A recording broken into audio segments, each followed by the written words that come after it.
Solace for the hurting, solace for the hurting, solace for the hurting. My God is solace for the hurting, solace for the. Hello viewer, you're welcome today to Solace for the Hurting. Like ever before, we hope you have been enjoying our previous episodes on this beautiful program. We're here to bring comfort, we're here to bring solace to anybody that is passing through any challenge. Today, like no other day, we have our guests with us to share their testimonies and how God has been faithful to them, so that you won't have any reason to say you're giving up on yourself, because God is able to do all things. And today we have a special guest that has a very wonderful testimony that he's sharing with us today. We hope that you sit and relax, tell your friends about the program, and watch us. And today with us in the studio is Mr. Saviour Ekanem. Mr. Saviour, you're welcome to this beautiful program. Thank you. It's a privilege to be here, and I feel honored to be on Solace. I've enjoyed your program, and I think I'm in love with the name Solace. So once again, thanks for having me here. All right, Minister Saviour, we'll have to go straight to the issues at hand. We'd like you today to tell us, who is Mr. Saviour Ekanem? I am me. Okay, my name is Saviour Ekanem, from Akwa Ibom. I was born into a family of 9. Wow. We lost one, so we are 8 now. Lovely family. I based in Port Harcourt at the moment, and I work at Lovebox Studios. Of course, I'm sure you know that. So, well, that is me. I grew up in Cameroon as a child. I spent the majority part of my life in Cameroon. Okay. So before I came back to Nigeria. So basically that's Saviour. Thank you very much. And the most important part, we want to hear what happened to Mr. Saviour while in Cameroon.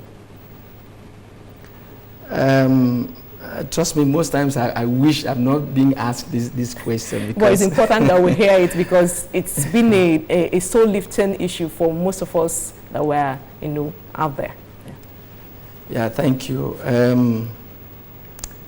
I'm glad that it's all in the past now, Yes. but sometimes I really don't wish to talk about them, but to talk about it, sorry, but I don't have a choice when I'm on a hot seat like this and I'm being asked this question, so We need to hear I it. just have to say it.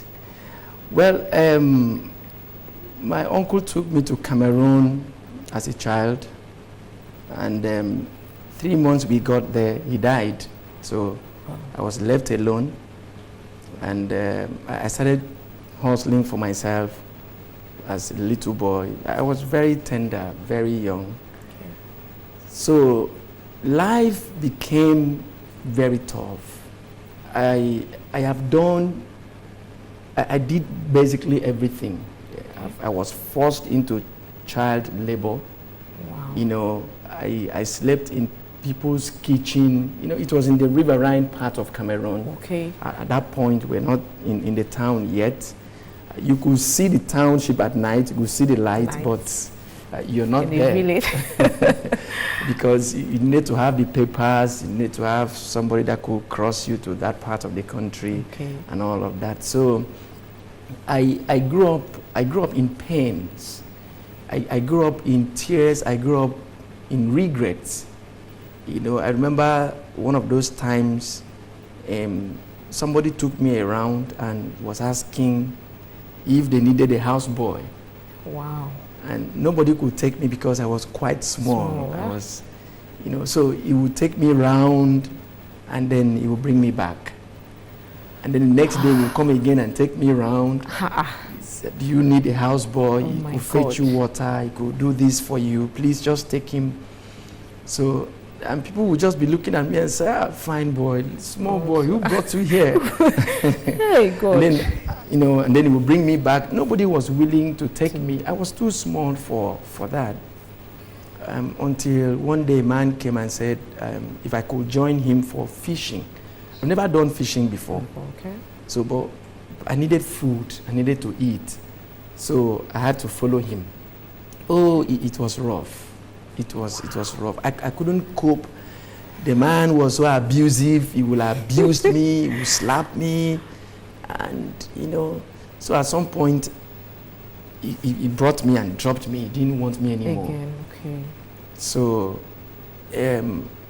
that psychology started forming in me that probably I was good for nothing. First, people have rejected me for being an houseboy for them. Secondly, this man has dropped me. I didn't have, my parents were not there, nobody was there, no telephone to make calls, nothing. So I was just left there, until one man came on a Sunday morning, I can't forget, and then he decided to take me. So I followed him and then started selling on the street for him, just hawking things on the street. I did that for quite some time. And then one day he too threw me out. Why was it? Because I told him I was going to church on a particular for a Bible study. So he was not cool with that. I'd come back from selling in the evening. I'd sold everything I went out with. So it was just to sneak into a Tuesday Bible studies and come back. And he said no, and I stayed back, but then he got so infuriated and he said I should leave. Just because you want to go just to because, church? I said I needed to just go for a Bible study, which he said no. And I said, okay, let me stay back. And before you knew it, he said, no, I should leave. I didn't know where to go to. But then that led me into the next phase of my life. Wow. When I left, one of our church members, I was a Deeper Life then. I was in Deeper Life. The man took me in, gave me food and sheltered me for that night, and then took me out again to someone else. He too was a pastor in Deeper Life. Okay. So he accepted me and I started working for him. Then I served him for maybe 7 years, I can't remember again. And then he settled me. So it was a total new dimension for me. Life became better. I had almost a supermarket-sized shop. Sure. I had boys working for me. So life became better. Very attractive, I'm telling you, and good. I was happy. But then, what came with it was the fact that I started forgetting the God of my childhood. Wow. Okay, at that point, money had come in. You've got to be careful with what we call success in quotes. Yeah. Money, fame, and all of that. It's good to have money. Money is good. Okay. It's good to live a good life. But you've got to make sure that your anchor is strong. Because if you're not careful, you could be drifted away into something you just never imagined could happen. Okay. So I started just living my life my own way, the way I felt good I should live. Okay. So now certain kinds of friends started, invading my life. It's natural. It's natural. So they came and they suggested to me that we could travel to Europe. Okay. It's like the fever of traveling to Europe just came up. Strong at then. that point. I remember those days. Yeah. Exactly. So I was like, wow, okay, this is good. So how do we do it? I attempted the embassy 3 times and I failed. That was enough sign for God to know telling me, you just have to on, relax. this is not the time. Yes. But I was all out for it. When I knew I was not succeeding in Cameroon, they suggested we travel to Togo. It's like it was easier traveling from Togo than traveling from Cameroon. Okay. So I budgeted for us to travel to Togo. Meanwhile, these were guys that were living with me, and all of them were traveling. They go to the embassy, their visa will be stamped same day. But mine was just... So every time they're rejecting you. Exactly. So, so I said, okay, I was going to go to Togo and then travel from there. Okay. So a customer came, bought some things. I changed my monies to dollars and everything. I was prepared to leave. Okay. So the guy came, bought some things from the shop, and he left. After he left, I checked my drawer for the dollars I kept. I couldn't find it. Wow. And I knew this guy didn't steal the money. He didn't steal it. He had no access to my drawer. He didn't come close at any point in time. So I was literally paralyzed because I didn't know what happened. My boys were not stealing, but that money just disappeared. So I was under pressure now to raise another fund to travel to Togo, and from Togo, you know. So I had to call this guy to say, please, I need the money, because he actually bought on credit. I needed to pick up his own money, gather money from all sources, so I could make the journey. So I called him, and then I went to collect the money from him. Where he lived, I had to cross the sea. It was quite a distance, so I boarded a boat, a speed boat, crossed the sea, went to him, picked up the money. It was on a Sunday. And then I came back, and, you know, traveling in the sea, I had splashes of water, a little rain came, so I was wet. So when I came down from the boat, I spotted a taxi, you know, so I just went in. It was a normal thing to just board a taxi, you know. So I went into the cab, sat down, and I met two guys at the back, so I was a third guy. And then the driver came, and another guy who sat in front. So we were now 5 plus a driver. So I noticed an unusual checkings. I saw the gendarmes, the police, the army. They were just everywhere. So I was surprised what was going on. But then, well, I left it at that. So when we were coming back, I lived in Limbe. I went to, after Idi now, that's how they call the place, to pick up the money. So on our way back, we had massive checking. You know, at every 2, 3 poles, they would stop and they would demand for papers and stuff like that. There was an information, so yeah, they were searching for something. Yes. So we got to the toll gate, and they stopped the car and demanded for our papers. We showed them our papers, and they were okay. But as we were about to move, one of the policemen said the driver should open the boot of the car. So he came out and was trying to probably lobby his way or something. Okay. But the policeman insisted, open the boot of this car. You know, he tried to bribe, he got talking, and before I knew it, an argument broke out. Okay. And to my greatest surprise, the driver took the car key and swallowed it. Wow. The policemen were mad. You know, literally could not believe what they saw. So, but the police station was not far from there, so they towed the car and carried, you know, every one of us back to the station. So they brought something, hit the boot of the car, opened it.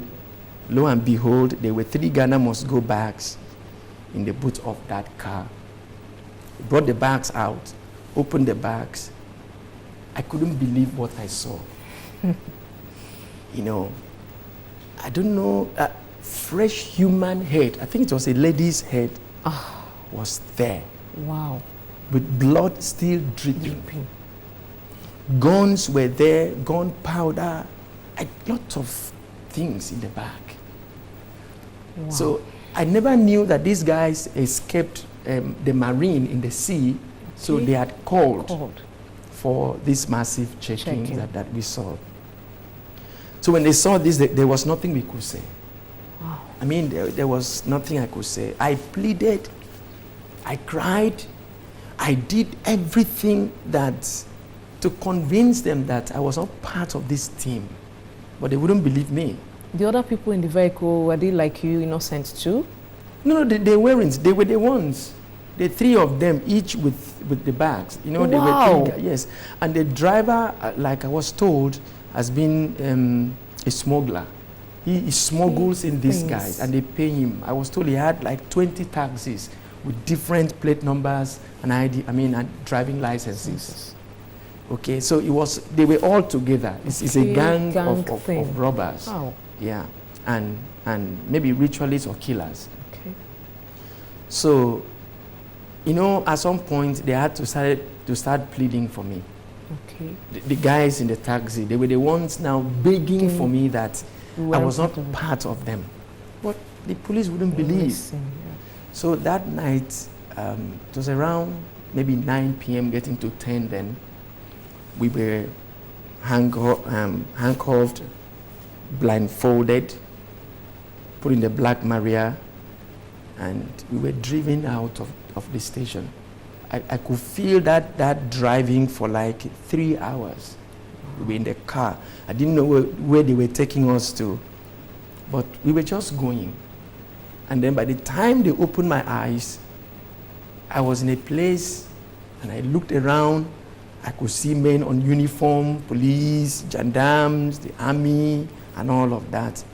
And I knew that I was in for trouble. Wow. So they took me down. We were just going down the stairs. And we got to a point, the policeman opened a particular door, turned on the light, and showed me a coffin and said to me, "The day you will die, we will put you in this casket and we will throw you out." He now said again, "A fine young man like you committing crime." I didn't know what to answer him because it was like a dream. I didn't know. I was still very unconscious. I didn't really know what was going on. So, but he took me to a place, and then I was asked to undress. I removed my shirt. He said, "Pull everything." I removed my shoes to my pants. So I was stark naked. And he took me down to an underground prison. The kind of human beings I saw there, they weren't looking like human beings. Anyway. So I entered the place, and he banged the door, and I just stood. The people were looking at me, I was looking at them. Damn. It's like I was in the grave, it's like I was thrown into some You're out graveyard. of this world, It was very abstract to me. I look at men, they were looking very skeletal, they were just there, leaning on, just sat there, they looked at me, nobody talked to me, and I was there. That was when I knew that You were in for trouble. I've left the world, the normal world. In for trouble. Yeah, so I stood for a while, got tired, sat down, and then I thought probably the next day they would come to release me or something. One day had passed, nobody came. 2 days. Days had turned into weeks. Weeks became months. And I was like, to make matters worse, no food. How? I was not giving food. Nobody came to look for me. And it was that bad. My face was on the newspapers. Wow. Everywhere. So people have seen me and probably concluded that this young man, so the money he was making was from these things. Oh, wow. So nobody came looking for me. I was left all alone. Okay, so that was it. So how, I don't understand, how will people be in an underground prison and they don't give them food? So in other words, they're waiting for the people to die so that they can throw them out, like the policeman said. Yeah, exactly, because depending on the degree of crime you Committed. Yeah, the person committed. So they just put them there, and and they will be killed. They were actually killing them one after another. Okay. Because nobody will come looking for you. them. And so one after another, people were being killed. And sometimes some of these rich men, if they fall into any trap, into any crime, they could swap you for them. Okay, you will feel, the public will feel they were killed for the crime they committed. Meanwhile, they were swapped for another prisoner.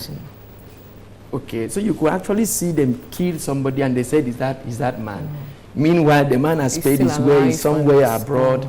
And, you know, so these things were done. I saw people being killed every day. And of course, the moment they come looking for you, just know that that's the end. You just breathe your last, because you won't come back there anymore. Wow. So, what a story. And I'm really touched, honestly. I don't know, maybe you're watching us, you're hearing this kind of testimony. We still go on. We still go on and know what is happening. Because he said basic things. One, child abuse. When a child is small, when people are meant to take care of him, he was rejected because he was still young. In other words, it's not right for a child to come up and then you start going into doing things that are not meant to be. Saviour is still with us. We are going for a short break now. When we come back, Saviour will still continue with the testimony. Just hold on for us. We'll be back shortly.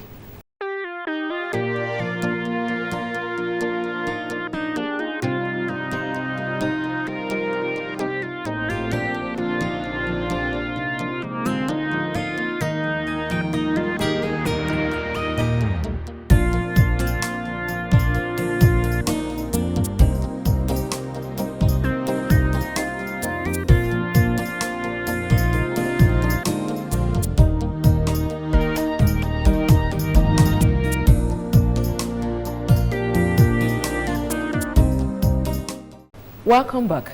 So, Mr. Saviour, we'll still continue with you. And after that, what happened? well, the event continued as usual. I was there. And I realized that, you know, I couldn't pray. I just couldn't do anything. You know, sometimes life will bring you to a point where you just can't do anything. It's true. And when you can't do anything, there is nothing you can do. So I was there because every time I tried to pray, the devil will come and whisper to me and said, remember, God has left you. Hi. And that was the lie of the devil. He will always remind me, remember, God has left you. You can't pray. If you pray, he won't hear you. Look at where you are. Wow. You're far away from him. You know, first, you're not the Christian you used to be. Secondly, look at this place. Just one light bulb. You can't tell when it was morning and when it was night. So I could not pray. And I was there for a very long time until a time came I knew I was going to die. I could tell it. You had the fear that... Yeah, beyond fear, my health has deteriorated to a very unbearable point. Wow. Yes, I barely could crawl. I was just there. And this is a place where people were dying on a daily basis. We were like 24 in a very tight, small room. So you choose how you sleep for a night and make sure you don't flip over. You can't change position. And then sometimes we wake up. I remember one time I woke up, 2 persons beside me have died. Wow. This man had died, this other one had died. I was in their middle. And they would just die quietly like that. Because no food, you know, except for those who probably were awaiting trial or who had some persons and they would come looking for them. And they could bring small, just food for them. And that food will be shared to 24 persons. You can imagine, sometimes they can't even go around. So I could live with 1 banana for 5 days, if not a week. 1 banana, if not half. God. So I knew at some point that I was dying on a cold floor. It's when we were sleeping. You have to ease yourself there in that same room, everything. I never had my bath for once. God. So I knew I was going to die. I knew it. I could feel it. Death was around me. Death came. You know, sometimes when they say death is a personality, I want to believe. Death came. I could feel him.